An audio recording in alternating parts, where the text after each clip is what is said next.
Hey folks, this is Will Strickland here with the LSU Ag Center, and we're here today at the Hill Farm Research Station to talk a little bit about cleaning and taking care of our evaporative cooling pads. As it's heating up this Louisiana summer, we want to make sure that we're getting as much air through these pads as possible. So first and foremost, why do we need to clean our evaporative cooling pads? Over time on the course of our farms, our evaporative cooling pads are going to collect dust, debris. They may have algae start to grow in them, or they may start to mineralize.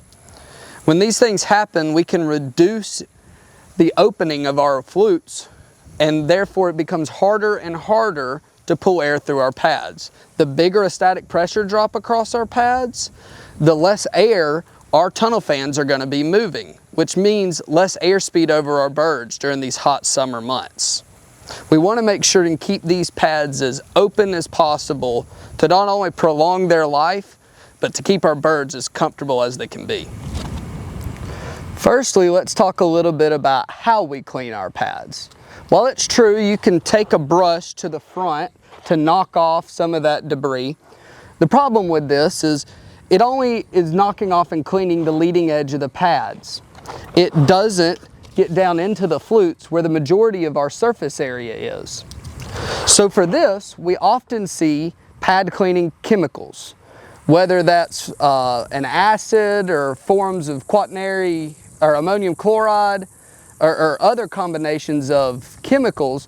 We often use them to soak into our pads and try to clean them. And then we will flush our pads out with water to try to remove dirt and debris, even mineralization that's knocked loose by these chemicals.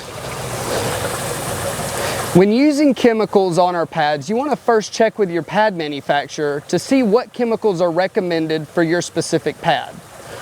Our pads are an investment to us on our farms, and we don't want to use a chemical that's going to damage them.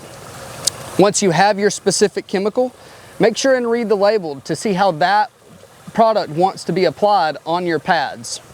In our case, we can run it through our recirculation system, and we're going to run half an ounce to a gallon of water for our system. When running these things through your recirculation system, it's usually best to make sure and fully wet your pad first and make sure that you have good water flow back to your sump tank to make sure when you pour this in, it's going to dilute the best it can and it's not going to overshock the system at first. Remember to always be cautious with some of these chemicals too, as some of these can be pretty harmful to the skin. Usually with these products that we run by recirculating them through our system, they'll run for a specific amount of time and then we're going to flush them out. Specifically, I said flush them out. You're going to try to flush the debris out of your pads. When you're doing that, you want to think about low pressure, high volume of water. Therefore, you don't want to think about it as blasting off the debris, and so you don't want to use an end on a hose like this. You want something that's going to give you a lot of water flow to flush stuff out of those flutes.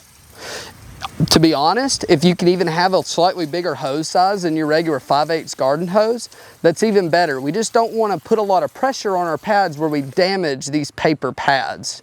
That is one of the pros of a plastic pad system, is that they can take a lot more water pressure to knock this dirt and debris off.